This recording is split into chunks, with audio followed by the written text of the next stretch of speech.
Selamat hari Minggu, saudara terkasih. Jumpa lagi bersama kami dalam program Khotbah Minggu, program yang disiarkan oleh Persekutuan Gereja-Gereja di Indonesia. Kami senang menjumpai Anda di dalam kasih Tuhan Yesus Kristus. Dan mari sebelum kita merenungkan firman Tuhan, kita berdoa. Bapa dalam sorga, kami mengucap syukur untuk kesempatan yang indah di tengah situasi pandemi COVID. Kami tetap menaikkan syukur kami kepadamu karena kami percaya Engkau Tuhan yang besar, yang adil, yang sempurna dalam hidup kami. Ketika kami akan membaca firman-Mu dan merenungkannya, ajarkan kami untuk terus dapat memahami dan menyelami apa yang Tuhan kehendaki lewat firman Tuhan di saat ini. Kami sambut dengan ucapan syukur kepada Allah Bapa di sorga dalam nama Yesus firman kehidupan. Amin. Saudara kekasih, firman Tuhan yang ingin kita bacakan di kesempatan ini terambil dari Yohanes pasal 14 ayat 1 sampai yang ke-14. Saya akan bacakan bagi saudara sekalian. Rumah Bapa, janganlah gelisah hatimu, percayalah kepada Allah, percayalah juga kepadaku. Di rumah Bapakku banyak tempat tinggal. Jika tidak demikian, tentu aku mengatakannya kepadamu. Sebab aku pergi ke situ untuk menyediakan tempat bagimu. Dan apabila aku telah pergi ke situ dan telah menyediakan tempat bagimu, aku akan datang kembali dan membawa kamu ke tempatku, supaya di tempat di mana aku berada, kamu pun berada. Dan kemana aku pergi, kamu tahu jalan ke situ. Kata Thomas kepadanya, Tuhan, kami tidak tahu kemana Engkau pergi. Jadi bagaimana kami tahu jalan ke situ? Kata Yesus kepadanya, Akulah jalan dan kebenaran dan hidup. Tidak ada seorang pun yang datang kepada Bapa kalau tidak melalui aku. Sekiranya kamu mengenal aku, pasti kamu juga mengenal Bapakku. Sekarang ini kamu mengenal Dia dan kamu telah melihat Dia. Kata Filipus kepadanya, Tuhan, tunjukkanlah Bapa itu kepada kami. Itu sudah cukup bagi kami. Kata Yesus kepadanya, telah sekian lama aku bersama-sama kamu, Filipus, namun engkau tidak mengenal aku. Barang siapa telah melihat aku, ia telah melihat Bapa. Bagaimana engkau berkata, tunjukkanlah Bapa itu kepada kami. Tidak percayakah engkau bahwa aku di dalam Bapa dan Bapa di dalam aku? Apa yang aku katakan kepadamu, tidak aku katakan dari diriku sendiri, tetapi Bapa yang diam di dalam aku. Dialah yang melakukan pekerjaannya. Percayalah kepadaku bahwa aku di dalam Bapa dan Bapa di dalam aku. Atau setidak-tidaknya percayalah karena pekerjaan-pekerjaan itu sendiri. Aku berkata kepadamu, sesungguhnya barang siapa percaya kepadaku, ia akan melakukan juga pekerjaan-pekerjaan yang aku lakukan, bahkan pekerjaan yang lebih besar daripada itu. Sebab aku pergi kepada Bapa, dan apa juga yang kamu minta dalam namaku, aku akan melakukannya supaya Bapa dipermuliakan di dalam Anak. Jika kamu meminta sesuatu kepadaku dalam namaku, aku akan melakukannya. Demikian adalah firman Tuhan. Yang berbahagia adalah semua orang yang mendengarkan firman Tuhan dan memeliharanya dengan cara melakukannya dalam hidup beriman setiap hari.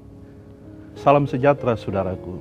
Saya ingin menyapa saudara dalam doa dan harapan kiranya saudara tetap dalam keadaan baik, sehat selalu, tetap semangat dalam kasih Tuhan Yesus yang telah bangkit dan memberikan kepada kita kekuatan dalam setia menghadapi segala situasi yang terjadi saat ini. Situasi saat ini mungkin saja membuat kita galau, mungkin saja membuat kita frustrasi, mungkin juga membuat saudara bimbang dan tidak mengerti apa yang harus saudara perbuat. Jika keadaan seperti itu yang saudara alami sekarang, ingat selalu kata-kata Yesus yang penuh kuasa. Yesus katakan, Akulah kebangkitan dan hidup. Barang siapa percaya kepadaku, dia akan melihat kemuliaan Allah dalam hidupnya. Saudaraku, hidup orang percaya harus terus tertuju kepada Yesus dan tetap berusaha untuk memahami maksud dan kehendak Yesus di setiap saat. Kita terus berusaha untuk memahami dan bukan sebaliknya malah memaksakan kehendak kita agar dipenuhi oleh Yesus sendiri. Di sini kita butuh pengertian yang lebih mendalam mengenai apa yang Yesus kehendaki. Jika kita tidak mengerti, carilah pengertian itu kepada Yesus saja. Kita pasti akan menemukan jawaban di sana. Jangan terus hidup dalam pengertian dan kehendak kita sendiri.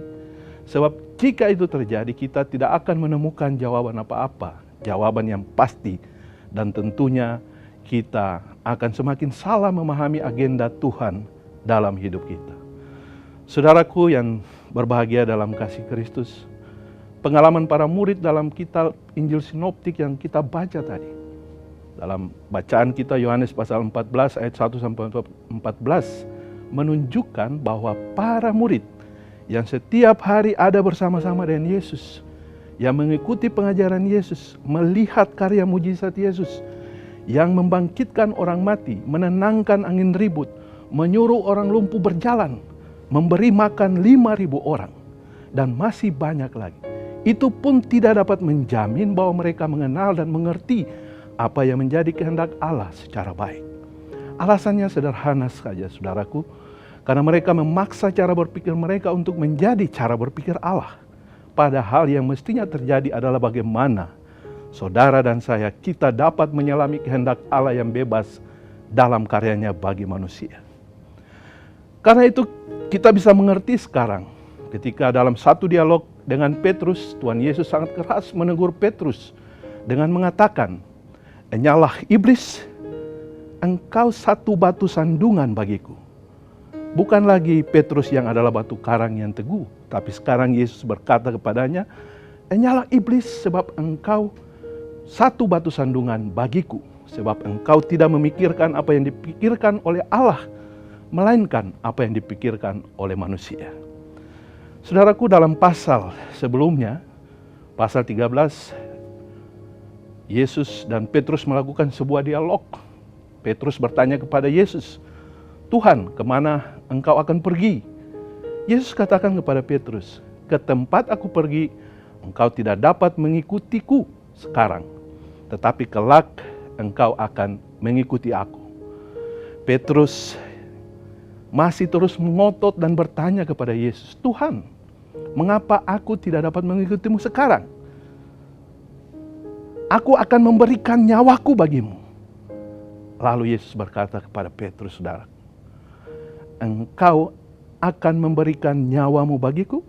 Lagi kata Yesus kepada Petrus, "Aku berkata kepadamu, sesungguhnya sebelum ayam berkokok, engkau telah menyangkal aku 3 kali." Saudaraku, di sini kita belajar bukan untuk semangat saja yang perlu. Banyak orang ingin mendemonstrasikan semangat mereka seperti, bahkan lebih seperti dari Petrus. Dan mereka meninggalkan pengertian tentang kemuliaan Allah. Mereka mungkin menyangka bahwa mereka berbuat demikian untuk Tuhan.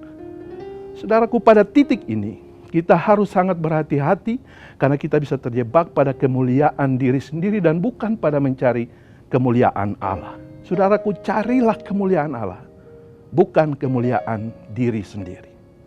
Kemudian pada dialog yang lain, pada ayat 5, dalam dialog antara Yesus dengan Thomas, Thomas bertanya kepada Yesus, jalan menuju tempat kepergian Yesus. Saudara, Yesus yang sudah menghibur para murid, Yesus juga yang sudah meyakinkan mereka. Yesus berkata kepada Thomas, "Percayalah kepada Allah, percayalah juga kepadaku." Namun hal itu mungkin belum cukup meyakinkan bagi Thomas, juga bagi para murid yang lain, dan mungkin bagi saudara dan saya. Thomas atau yang biasa disebut peragu ini sering mewakili sikap iman orang zaman sekarang yang masih meragukan mujizat kebangkitan Yesus, karya penyelamatan Allah bagi dunia ini. Atau barangkali Thomas dan murid-murid Yesus dan termasuk saudara dan saya tidak ingin melihat Yesus menempuh jalan salib. Karena bagi sebagian besar orang Yahudi, Mesias yang dinantikan adalah yang datang dengan mahkota emas, bukan dengan mahkota duri. Yang menarik di sini adalah jawaban Yesus kepada Thomas. Yesus berkata kepada Thomas, "Akulah jalan, kebenaran, dan hidup. Tidak ada seorang pun datang kepada Bapa jika tidak melalui aku." Ini adalah sebuah deklarasi teologi dari anak Allah yang hidup. Ketika Yesus berkata, "Akulah jalan," Yesus mau mengatakan bahwa Dia adalah satu-satunya jalan, bukan salah satu jalan. Ya, saya percaya bahwa Dia adalah satu-satunya jalan. Bagaimana dengan saudara?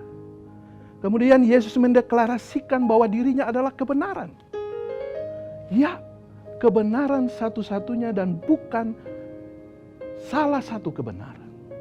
Yesus adalah kebenaran satu-satunya. Kebenaran karena apa yang diajarkan oleh Yesus itu juga yang dilakukan atau diperbuat oleh Yesus sendiri. Dia tidak pernah berdusta, dia tidak pernah bercela. Dan karena itu, maka kebenaran itu adalah jalan menuju kepada Bapa. Saudaraku, kemudian Yesus mendeklarasikan tentang hidup. Sebab yang berkuasa menghidupkan orang mati adalah Dia, Sang Pemilik hidup itu sendiri. Dan Yesus sendiri adalah hidup. Jadi saudaraku, jika kita percaya bahwa Yesus adalah jalan satu-satunya, karena Dia adalah kebenaran dan hidup, maka tunjukkanlah jalan itu dengan cara berbuat kebenaran dan hidup. Hidup dalam bahasa Yunani dipakai kata zoe, yang artinya hidup yang menghidupkan bagi banyak orang. Saudara yang terkasih dalam Tuhan Yesus Kristus, dalam konteks pandemi COVID-19 ini, PGI terus mendorong gereja-gereja untuk bangkit dan menyaksikan kebenaran dan hidup itu melalui aksi yang nyata sebagai jalan satu-satunya. Apa yang kami lakukan dengan membangun gerakan yang kami namakan 3M, memberi mereka makan, adalah salah satu bentuk dorongan untuk bangkit. Gereja harus bangkit, gereja tidak boleh tidur, dan harus peduli dengan sesama, sama seperti Yesus sudah lakukan kepada kita. Jangan biarkan ruang gereja Anda menjadi sepi dari karakter pelayanan Yesus yang sesungguhnya. Justru gereja harus menjadi tempat bagi pelayanan kemanusiaan. Kita tentunya juga senang mendengar beberapa gereja Tuhan yang sudah melakukan aksi yang sama. Bahkan ada gereja yang sudah melakukan aksi untuk membuat APD sendiri, alat pelindung diri. Apa yang saudara saksikan di sini adalah APD, alat pelindung diri yang sudah dan sedang kami galang untuk dibagikan kepada rumah sakit yang membutuhkannya. Ada banyak gereja yang sudah terus melakukan upaya bersama pemerintah guna memutus mata rantai penyebaran COVID-19 dengan menghindari banyak publikasi. PGI juga terus menggalang bantuan dan memberi makan kepada banyak orang. Saya yakin ini adalah cara gereja yang benar dan menjadi tempat untuk menghidupkan banyak orang. Gereja yang memberi spirit kehidupan dan bukan spirit kematian bagi banyak orang. Dengan begitu, gereja akan sungguh-sungguh berarti bagi tatanan kehidupan dalam menghadapi pandemi COVID-19 sekarang ini. Saudaraku, dan untuk semua itu, biarlah hanya Allah yang dimuliakan. Bagi Dia, Sang Pemberi hidup untuk dunia ini. Amin. Saudara, mari kita menyatu di dalam doa. Kita berdoa. Bapa dalam sorga, kami mengucap syukur di kesempatan ini boleh berjumpa dengan saudara-saudara kasih kami melalui program online channel ini. Kami senantiasa memohon hikmat daripada Tuhan, memohon berkat-Mu senantiasa atas kehidupan mereka. Di tengah situasi yang sesulit apapun, mereka tetap berpengharapan pada Tuhan, tetap kuat di dalam iman, yang iman mereka semakin tumbuh dengan pengenalan akan firman Tuhan, mendekatkan diri mereka dan mengarahkan pandangan mereka hanya kepada Tuhan. Kami berdoa sebagai orang percaya di tengah bangsa ini, kami ingin bersama-sama dengan pemerintah bangsa kami untuk memutus mata rantai penyebaran COVID-19. Tuhan pakai gerejamu untuk terus berperan aktif dalam melakukan upaya-upaya pencegahan atau upaya-upaya memutuskan mata rantai penyebaran COVID ini. Dengan cara berdiam di rumah, dengan cara mengembangkan aktivitas-aktivitas kemanusiaan yang menyentuh dan melayani banyak orang, dengan mengikuti semua prosedur-prosedur yang telah ditetapkan atau protokol yang sudah ditetapkan oleh pemerintah bangsa kami. Berkatilah pemerintah bangsa kami, berkatilah para medis, dokter, perawat, mereka yang ada di barisan terdepan untuk berjuang menghentikan penyebaran pandemi COVID ini. Di atas semuanya itu kami tetap memohon kepadamu, biarlah kuasa Roh-Mu yang kudus, kuasa yang besar, yang senantiasa kami yakini di dalam hidup kami, akan menghentikan badai, akan terus bekerja melalui anak-anak-Mu untuk menerjemahkan kasih setia Allah. Dan pada waktu Tuhan, segala sesuatu akan berhenti dengan kemuliaan, hormat hanya bagi nama-Mu. Kami berdoa untuk jemaat-jemaat kami, umat-umat Kristiani di berbagai tempat, warga bangsa dan negara ini. Biarlah mereka terus saling bahu-membahu, saling menjaga, dan saling memberikan tumpangan seorang dan yang lain untuk mendukung upaya-upaya pencegahan COVID. Yang sakit Tuhan sembuhkan, yang berkeluh kesah Tuhan berikan kepada mereka kekuatan, dan sudah pasti ada banyak orang yang terus di dalam hidupnya membutuhkan pertolongan Tuhan ketika mereka lapar, ketika mereka haus. Jadikan kami cara Tuhan untuk memberkati banyak orang. Ampuni dosa dan kesalahan kami. Kami sungguh bersyukur untuk kesempatan ini. Biarlah nama Tuhan senantiasa dipuji dan dipermuliakan, kini dan selama-lamanya. Amin. Bersama Yesus ku tetap teguh, tak goyah imanku kepadanya. Lewati gunung, bukit dan lembah, tanganku dipegang erat. Bersama Yesus ku tetap teguh, tak goyah imanku kepadanya. Meskipun badai hidup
Saudara terkasih, terima kasih sudah bergabung dengan program ini. Kami berharap saudara terus tumbuh di dalam iman, tetap semangat, tetap kuat di dalam Kristus, dan sampai kita bertemu lagi pada program berikutnya. Tuhan memberkati saudara. Amin.